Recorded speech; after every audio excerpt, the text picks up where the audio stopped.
நான் தான் உங்கள் டேனியல் பேசுகிறேன். இந்த வீடியோவில் நீங்கள் என்ன பார்க்க போகிறீங்கன்னா, ஒரு சாங்கை 8D எப்படி கன்வெர்ட் பண்ணுறது தான் பார்க்க போகிறீங்க. ஸோ கைன் மாஸ்டர் ஓப்பன் பண்ணதுக்கப்புறம் 16:9 ஓப்பன் பண்ணதுக்கப்புறம் மீடியாவுக்குள்ளே போயிட்டு பேக்ரவுண்ட் போயிட்டு நீங்கள் அந்த பிளாக் கலர் பேக்ரவுண்டை எடுத்துங்க. எடுத்ததுக்கப்புறம் அது ஒரு 20 செகண்ட்ஸுக்கு ஸ்ப்ரெட் பண்ணி வச்சுங்க. 20 செகண்ட்ஸ் தான் பண்ணணும் அவசியம் இல்லை, உங்களுக்கு தேவையான ஃபுல் சாங் கூட பண்ணிக்கலாம். இப்போ சைடில் ஒரு ஆப்ஷன் இருக்கும் ஆடியோன்னு, அதை கிளிக் பண்ணதுக்கப்புறம் உங்களுக்கு தேவையான சாங்கை நீங்கள் எடுத்து வச்சுக்கலாம். எடுத்ததுக்கப்புறம் அந்த ஆடியோ நான் 20 செகண்ட்ஸ் கட் பண்ணிக்கிறேன். ஏன்னா இப்போ நான் இப்போதைக்கு எடிட்டில் 20 செகண்ட்ஸ் மட்டும் தான் பண்ணுறேன்.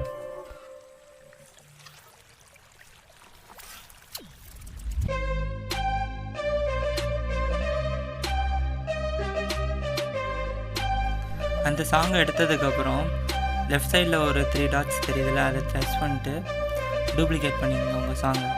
டூப்ளிகேட் பண்ணதுக்கப்புறம் கீழே 2 லேயர் வந்திருக்கும். மேலே ஒரு லேயர், கீழே ஒரு லேயர், ரெண்டுமே சாங் தான்.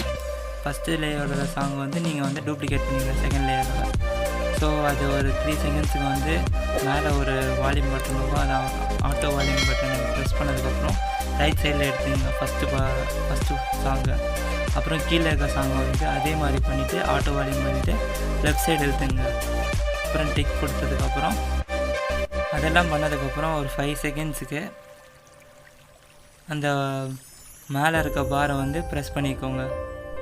ப்ரெஸ் பண்ணதுக்கப்புறம் வயலட் கலர் ஆகிடும். இதே மாதிரி 5 செகண்ட்ஸுக்காக எல்லாத்துக்கும் அந்த பாரை ப்ரெஸ் பண்ணிட்டே வாங்க. 5 செகண்ட்ஸுக்கு ஒரு பார் ப்ரெஸ் பண்ணிங்களா, அதே மாதிரி 10 செகண்ட்ஸுக்கு, அதே மாதிரி 15 செகண்ட்ஸுக்கு, அதே மாதிரி 20 செகண்ட்ஸுக்கு எல்லாத்துக்கும் அந்த பாரை ப்ரெஸ் பண்ணிகிட்டே வரணும். இதெல்லாம் முடிச்சதுக்கப்புறம் பிகினிங்கில் போய்ட்டு 5 செகண்ட்ஸில் ஸ்டார்ட் பண்ணிட்டு ஸோ ஃபஸ்ட்டு பாட்டை தொட்டிங்கன்னா இந்த மாதிரி சிம்பிள் காமிக்கும். அதில் ஈக்குவலைசர்னு ஒரு சிம்பிள் இருக்கும், அதை அழுத்திக்கோங்க. அழுத்தினதுக்கப்புறம் இந்த மாதிரி காட்டியும். ஸோ அந்த 5 செகண்ட்ஸில் ஒரு 200+, அதுக்கப்புறம் 10 செகண்ட்ஸில் 0 பண்ணிடணும். அதே ஈக்குவலைசர் போயிட்டு 0 பண்ணிடணும். அதே மாதிரி 5 செகண்ட்ஸாக எல்லாத்துக்கும் போயிட்டு ஈக்குவலைசரில் போயிட்டு 200, அப்புறம் 20 செகண்ட்ஸில் போயிட்டு ஈக்குவலைசரில் போயிட்டு 0, அந்த மாதிரி ஃபஸ்ட்டோட சாங்கு பண்ணிடணும். பண்ணதுக்கப்புறம் இந்த மாதிரி வேவ்ஸாக வரும் ஃபஸ்ட்டு சாங்கில். இதே மாதிரி தான் கீழே இருக்க சாங்கும் பண்ணணும் 5 செகண்ட்ஸு. ஆனால் ஆப்போசிட்டாக பண்ணணும். மேலே 200 கொடுத்தோம்ல, இதில் 5 செகண்ட்ஸில் 0 கொடுத்துடணும். ஸோ அதை அடுத்த 5 செகண்ட்ஸில் 200 கொடுத்துடணும். அதே இன்னொரு 5 செகண்ட்ஸில் 0 கொடுத்துடணும். 20th செகண்டில் நீங்கள் 200 கொடுக்கணும். எப்படி சேவ் பண்ணோம், லெஃப்ட்டில் ஒரு ஷேர் பட்டன் இருக்கும், அதை சேவ் பண்ணிடணும்.